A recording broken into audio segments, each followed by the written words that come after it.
तौर पर हमारे प्रदेश के यशस्वी मुख्यमंत्री को सभी किसान प्रतिनिधिगण भेंट कर रहे हैं। मैं पूरे प्रदेश के किसानों की तरफ से माननीय मुख्यमंत्री जी के इस ऐतिहासिक निर्णय पर बहुत ही धन्यवाद ज्ञापित करता हूं।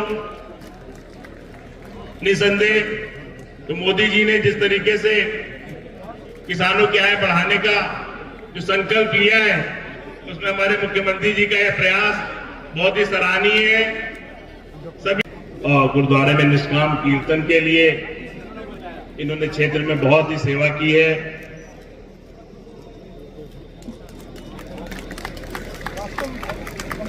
Doctor MK. तिवारी जी वरिष्ठ चिकित्सक फिजिशियन द्वारा सम्मानित किए गए।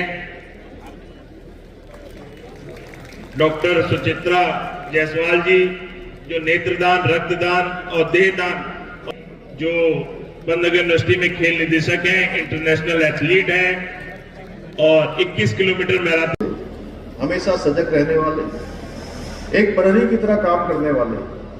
और सच में जैसा मैं चूंकि इस क्षेत्र में काफी लंबे समय से आता रहा हूं, मेरे साथ जब मैं लखनऊ में पढ़ता था तब भी इस क्षेत्र के लोग हों या इनका जो पैतृक क्षेत्र है देवरिया, उस पैतृक क्षेत्र देवरिया के भी बहुत सारे मित्र, बलिया, देवरिया, गोरखपुर, बस्ती, गाजीपुर, आजमगढ़, प्रतापगढ़ और मिर्जापुर, भदोही तक के लोग, और बिहार के भी बहुत सारे मित्र। अभी बिहार के चुनाव में भी मैं गया था तो बहुत साथियों से मिलना हुआ था।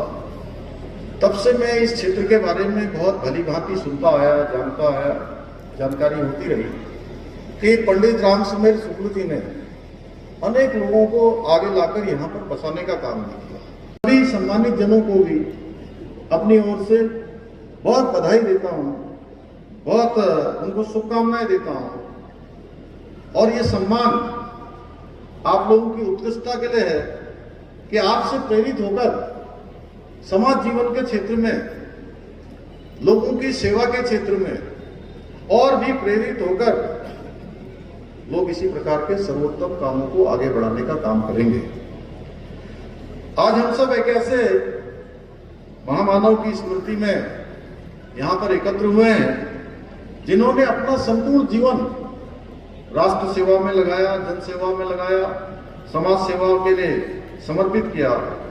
पंडित राम सुमेर शुक्ल जी ने अध्ययन करने के दौरान उनके राष्ट्र के प्रति समर्पण की भावना उनके अंदर विकसित हो चुकी थी।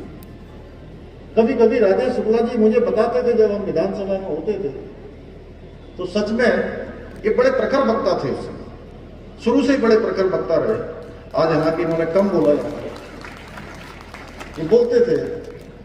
और चूंकि ये जन्मजात नेता ही पैदा हुए थे, मैं एक सैनिक के परिवार में पैदा हुआ, तो सच में मैं बोलने में थोड़ा संकोच करता था।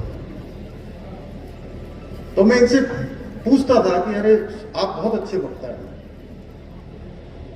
तभी मुझे कहते थे कि ये मुझे मेरे पिताजी से विरासत में मिला है। उनके बारे में शायद भूल गए होंगे, ये कहते थे मुझे कि वो अपना बार बार शुगर टेस्ट करते थे। उस समय इतनी अच्छी मशीनें नहीं होती थी। मुझे बहुत सारे किस्से याद हैं थे, शायद खाने से पहले सुई लगवाते थे, तमाम ऐसी बातें। तो क्या कुछ कहेंगे इस कार्यक्रम के लिए? सबसे पहले तो आज देश की आज़ादी के लिए अपने को समर्पित करने वाले महान स्वतंत्रता संग्राम सेनानी पंडित राम सुमेर शुक्ल जी को अपनी भावांजलि अर्पित करता हूँ।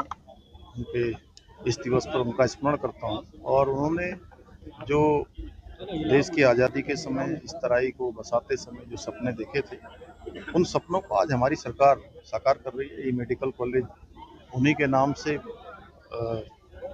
आगे बढ़ रहा है। अनेक सुविधाएं इसमें बनाई जा रही हैं। यहीं बगल में एम्स बनाया जा रहा है, एम्स का सैटेलाइट सेंटर बनाया जा रहा है। अनेक जो सड़कों के काम हैं वो आगे बढ़ाए जा रहे हैं। पंतनगर में इंटरनेशनल एयरपोर्ट बनाया जा रहा है। एक एक सीमांत क्षेत्र तक हमारी सरकार पहुंचे, हमारी सुविधाएं पहुंचे, हमारे किसान भाइयों को फायदा हो। उनके लिए सभी सुविधाएं हों। अभी गन्ने के रेट में 30 रुपये प्रति कुंटल बढ़ाने के पीछे भी यही उद्देश्य है कि जो किसान हमारी गन्ना की उपज करते हैं उनके मन में कहीं कोई संदेह न रहे, किसी प्रकार की शंका न रहे कि उनकी तोल ठीक से होगी कि नहीं, मूल्य ठीक से मिलेगा कि नहीं मिलेगा, मिलें ठीक समय से चलेंगे कि नहीं चलेंगे। उन सभी पर हम समग्र विकास को लेकर, समग्र वर्गों को लेकर, समग्र क्षेत्रों को लेकर काम कर रहे हैं। तराई के साथ साथ पूरे उत्तराखंड का समेकित रूप से विकास करना हमारी सर्वोच्च प्राथमिकता है। आदरणीय प्रधानमंत्री श्री नरेंद्र मोदी जी की प्रेरणा से हम राज्य को हिंदुस्तान का श्रेष्ठ राज्य बनाने के लिए संकल्पित होकर कार्य कर रहे हैं। सर, एसआईआर को लेकर लगातार सवाल उठा रही है। गन्ना किसानों ने जो हमसे अपेक्षा की थी, सरकार ने उनकी अपेक्षा अनुरूप गन्ने के रेट में 30 रुपये प्रति कुंटल की बढ़ोतरी की है। अब समय पर सब किसानों का भुगतान है, ये भी हमारी प्राथमिकता रहेगी। हर किसानों को किसी भी प्रकार से कहीं भी कोई परेशान होने की आवश्यकता नहीं है। सरकार उनके लिए पूरी तरह से समर्पित होकर कार्य कर रही है। एसआईआर को लेकर लगातार विपक्ष सवाल उठा रही है, क्या कहना चाहिए? देखिए, विपक्ष के पास कोई मुद्दा नहीं है। एसआईआर को लेकर अभी बिहार के अंदर भी उन्होंने बहुत झूठे नैरेटिव गढ़ने का काम किया था, झूठे नारे देने का काम किया था।